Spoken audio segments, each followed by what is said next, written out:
जय श्री कृष्ण। मैं घनश्याम शर्मा आपके समक्ष गीता ओलंपियाड 2025 के क्रम में आज 13वें अध्याय के कुछ श्लोकों में 11 तक श्लोकों के बारे में चर्चा करने उपस्थित हुआ हूँ। भगवान ने कृपा करके अर्जुन को 12वें अध्याय के समाप्ति के बाद में अपनी ओर से ही क्षेत्रज्ञ का विषय कहने के लिए प्रारंभ किया और 1 से 6 श्लोक तक क्षेत्र और क्षेत्रज्ञ के विषय में और उनकी विकारों सहित प्रकृति और पुरुष के बारे में उसके क्षेत्र के विषय में बताया कि कैसे बना होता है, किन तत्वों का होता है। इसके बाद जो प्रश्न 12वें अध्याय के 5वें श्लोक में आया था कि देहाभिमानियों के द्वारा अव्यक्त विषयक जो भक्ति है वो बड़ी मुश्किल से, कठिनता से प्राप्त होती है, उसका खुलासा करने के लिए भगवान ने यहाँ पे कैसे देहाभिमान का अपना देहाभिमान खत्म हो, इससे कैसे अलग हो जाए किया जा सकता है। उसके लिए भगवान ने श्लोक क्रमांक 7 से लेकर 11 तक ज्ञान के 20 साधनों का उल्लेख किया है, जिससे हम देहाभिमान को खत्म कर सकते हैं। और इसके बाद में 12 से लेकर के और 17 तक भगवान ने अपने ज्ञेय तत्व के बारे में वर्णन किया इस तरीके से।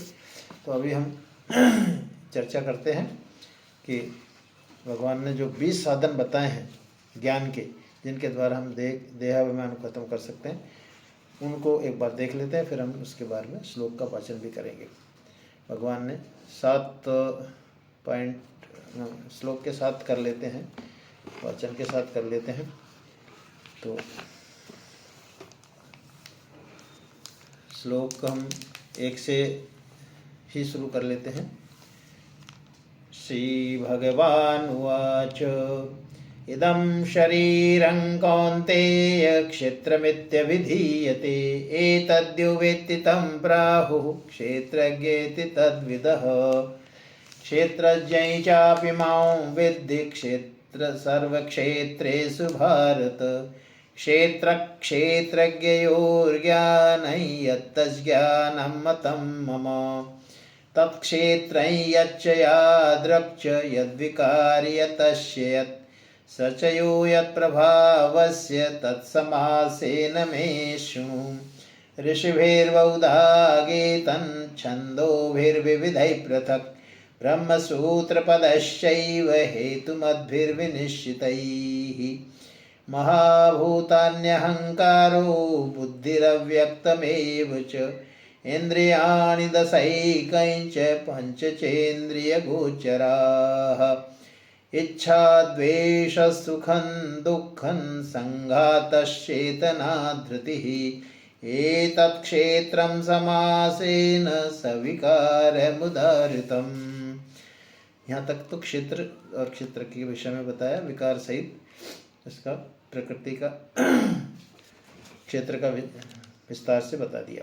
अब भगवान आगे से ज्ञान के साधन बता रहे हैं। श्लोक क्रमांक 7 अमानित्वमदम्भित्वम् अहिंसा क्षान्तिरार्जवम् आचार्योपासनं शौचं स्थैर्यमात्मविनिग्रहः इन्द्रियार्थेषु वैराग्यम् अनहङ्कार एव च जन्म मृत्युजरा व्याधि दुःखदोषानुदर्शनम् असक्तिरनभिस्वङ्गः पुत्रदार गृहादिषु नित्यं च समचित्तत्वं निष्ठा इष्टानिष्टोपपत्तिषु मयि चानन्ययोगेन भक्तिरव्यभिचारिणी विविक्तदेशसेवित्वम् अरतिर्जनसंसदि अध्यात्मज्ञाननित्यत्वं तत्त्वज्ञानार्थदर्शनम् एतज्ज्ञानमिति प्रोक्तम् अज्ञानै यदतोऽन्यथा।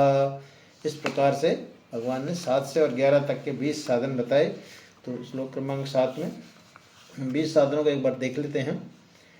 तो भगवान ने बताया कि अपने में श्रेष्ठता के अभिमान का अभाव, अपने में दिखावटीपन का न होना, क्षमा का भाव, शरीर और मन और वाणी की सरलता, ज्ञान प्राप्ति के लिए गुरु के पास जाकर उनकी सेवा आदि करना, शरीर और अंतःकरण की शुद्धि, अपने लक्ष्य से विचलित न होना, मन को वश में रखना, इंद्रियों को वश में रखना, अहंकार रहित होना और वैराग्य के लिए जन्म मृत्यु वृद्धावस्था आदि रोगों के दुख रूप और दोषों को के मूल कारणों को बार बार देखना और उन पर विचार करना, आसक्ति रहित होना, स्त्री पुत्र ग्रह आदि में तल्लीन न होना अर्थात उनसे आसक्ति का न होना, अनुकूलता प्रतिकूलता की प्राप्ति होने पर चित्त का सदा सम रहना, समता में आना, संसार से उत्पत्ति और मुझ में भगवान से कह रहे हैं मुझ में अव्यभिचारिणी भक्ति का होना,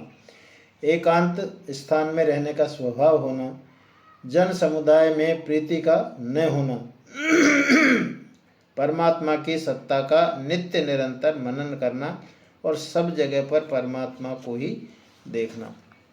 इस तरीके से ये जो 20 साधन भगवान ने ज्ञान के बताए उनके द्वारा हम देहाभिमान को नष्ट करने में सफल होंगे, ऐसा भगवान का वाक्य है। इसलिए हमको उस पर अमल करना चाहिए और सभी इस पर करेंगे तो हमारा देहाभिमान शीघ्र दूर होगा। जय श्री कृष्ण। बहुत बहुत आभार आपका अपने वीडियो देखने के लिए।